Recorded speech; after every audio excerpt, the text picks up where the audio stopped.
이번 시간에 전기회로, 기본 법칙, 그리고 회로 해석 방법에 대해서 배워보겠습니다. 크게 두 가지로 나뉘는데요. 기본 법칙은 오메 법칙, 가지, 노드 루프, 키르호프 전류 법칙과 전압 법칙, 회로 해석 방법에서 노드 해석과 메쉬 해석에 대해서 배워보고 문제풀이를 해보겠습니다. 오메 법칙은 V는 IR이라는 식에서 알 수 있습니다. 이 식을 통해 I는 V 나누기 R을 유도할 수 있고요. 이 두 개의 식을 통해서 회로 해석을 하게 됩니다. 문제를 풀게 되면 개방 회로와 단락 회로에 대한 단어를 많이 볼 수 있는데요. 개방 회로는 오픈 서킷이라고도 부릅니다. 그리고 단락 회로는 쇼트 서킷이라고 부릅니다. 개방 회로는 저항이 무한대가 되는 것이고요. 저항이 무한대가 되면 방해하는 요소가 매우 크기 때문에 회로가 잘린 것처럼 그려집니다.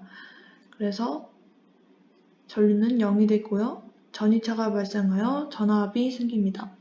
그리고 단락 회로는 저항이 0인 것인데요.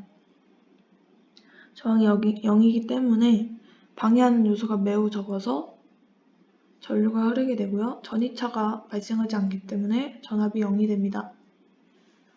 가지는 저항, 인덕터, 커패시터, 전압원 등의 요소를 말합니다. 이런 요소들이 연결점을 가지게 되면 그것을 노드라고 부릅니다. 그리고 회로에서의 모든 폐회로를 루프라고 부릅니다. 이 회로에서 가지는 이렇게 5가지가 되겠고요. 이런 가지들끼리의 연결점인 노드는 4개입니다. 그리고 폐회로는 3개입니다. 키르호프 법칙은 크게 두 가지로 전류 법칙인 KCL, 전압 법칙인 KVL로 나뉩니다. KCL은 전류 법칙이며 노드에 대한 해석인데요. 하나의 노드에 들어오는 전류의 합과 나가는 전류의 합은 0이다 라는 식입니다. 이 그림을 통해서는 ABC는 나가고 있고 D는 들어오고 있기 때문에 ABC는 D다 라는 식을 세울 수 있습니다. KVL은 메쉬에 대한 해석입니다. 하나의 폐회로에 있는 전압의 합들이 0이다 입니다. 여기서 메쉬를 이와 같은 방향으로 잡았기 때문에 마이너스 5V 3I, 4I가 전압이 되겠습니다. 이 식들의 합이 0이 됨을 유도할 수 있습니다. 노드 해석은 주로 전류 전원이 있을 때 쓰이고요. 노드가 메쉬보다 더 적은 수를 가졌을 때 주로 쓰입니다. 전류는 저항에서 높은 전위에서 낮은 전위로 흐르기 때문에 전압이 이렇게 할당되어 있는 회로가 있을 때 전류는 이와 같은 방향으로 흐르게 됩니다. 일반적으로 회로에서 전압을 할당할 때 위쪽에 플러스, 아래쪽에 마이너스를 할당합니다. 노드 해석의 방법 첫 번째는 기준 노드를 설정하고 그 기준 노드를 적지합니다. 두 번째로 기준 노드를 제외한 나머지 노드에 노드 번호를 할당합니다. 세 번째, KCL 전류 법칙을 적용해서 연립 방정식을 세웁니다. 이 문제에서 이 마지막 부분, 회로의 끝부분에 접지를 시키겠습니다. 접지를 시킨다는 것은 여기 이 부분들이 전압이 0이 된다는 의미입니다. 그리고 이 접지시킨 기준 노드를 제외한 나머지 노드에 노드 번호를 할당해 주겠습니다. 그러면 이제 KCL을 적용해서 방정식을 세울 건데요.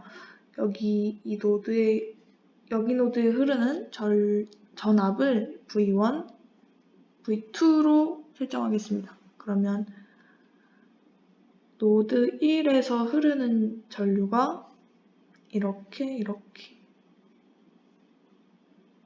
이런 식으로 전류가 흐른다고 했을 때 들어오는 전류가 5A이고요. 나가는 전류가 v1 빼기 0에서 2를 나눈 것, v1 빼기 v2에서 4를 나눈 것입니다. 그리고 노드 2에서는 v1 빼기 v2 4가 들어오고 있고요. 또 10A가 들어오고 있습니다. 그리고 나가는 건 v2 빼기 0 나누기 4입니다. 이 두 개의 식을 연립하면 v1과 v2에 대해서 구할 수 있습니다. 메쉬 해석은 주로 전압 전원이 있을 때 사용하고 노드보다 메쉬가 적을 때 사용합니다. 방법은 n개의 메쉬에 전류 IN까지를 할당합니다. 그리고 KVL을 사용해서 연립방정식을 세웁니다. 이 문제에서는 폐회로가 3개이기 때문에 메쉬를 3개를 할당을 합니다. 그럼 메쉬 1, 2, 3에 대해서 식을 세울 건데요. 주의해야 될 점은 여기 I1과 I2가 흐르는 방향이 다르다는 겁니다. I1은 이렇게 흐르고 있고 I2는 이렇게 흐르고 있고 I3는 이렇게 흐르고 있습니다. 그럼 이 4옴과 8옴에 흐르는 전류는 I1이 아니고 I2와 I3를 빼서 구해줘야 하는 거죠. 그래서 메쉬 1에 대해서 식을 세우면 일단 전체 저항 곱하기 I1 그리고 여기 이 겹치는 부분의 전류를 빼줍니다. 4I2, 8I3는 0. 메쉬 2에서는 4 더하기 2I2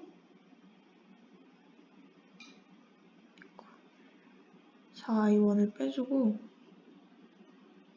이 I3를 빼준 다음에 여기 이런 방향으로 우리가 메쉬를 잡았기 때문에 마이너스 16V를 써줍니다. 메쉬 3에서는 2 더하기 8I3, 8I1 이 I2를 빼줍니다. 이 세 개 방정식을 풀면 I1, I2, I3에 대해서 구할 수 있습니다. 큰 노드, 큰 메쉬는 슈퍼노드, 슈퍼메쉬라고도 부르는데요. 큰 노드는 노드와 노드 사이에 전압원이 있을 때, 그리고 큰 메쉬는 메쉬와 메쉬 사이에 전류원이 있을 때 주로 사용합니다. 이 문제에서 노드가 여기랑 여기죠.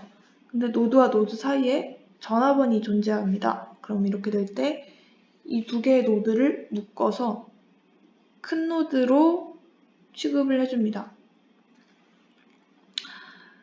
그럼 우리가 큰 노드 1에서 얻을 수 있는 식은 이렇게 전류가 흐른다고 했을 때 들어오는 것 2A는 여기 큰 노드에 흐르는 전압도 그냥 V1으로 퉁쳐서 쓰겠습니다.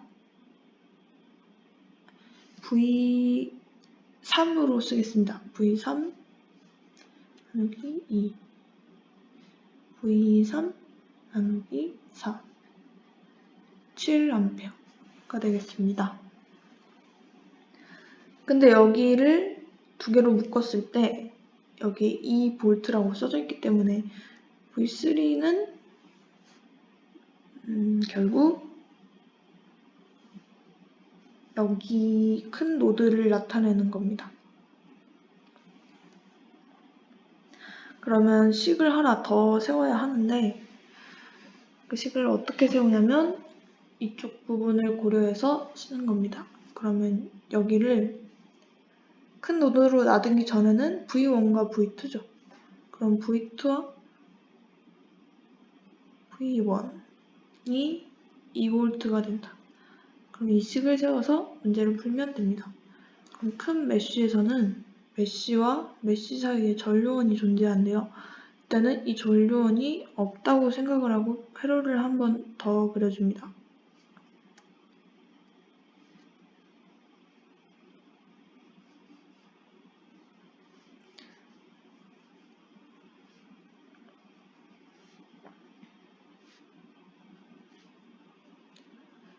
이렇게 그리게 되면 원래 두 개의 폐회로였던 회로가 하나의 폐회로로 바뀝니다.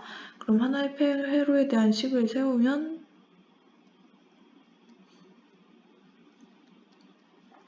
이 식이 구해지고요. 그러면 식을 하나 더 세워야 하는데 여기 지금 현재 1A가 이 방향으로 흐르고 있고 I1이 이 방향, I2가 이 방향으로 흐르고 있습니다. 근데 지금 가운데 흐르는 이 전류가 위쪽으로 향하고 있기 때문에 I1보다 I2가 더 크다는 걸 알 수 있습니다. 그래서 I2 빼기 I1이 1A 이 식을 세울 수 있습니다. 이 두 가지 식을 연립해서 I1과 I2를 구하시면 됩니다.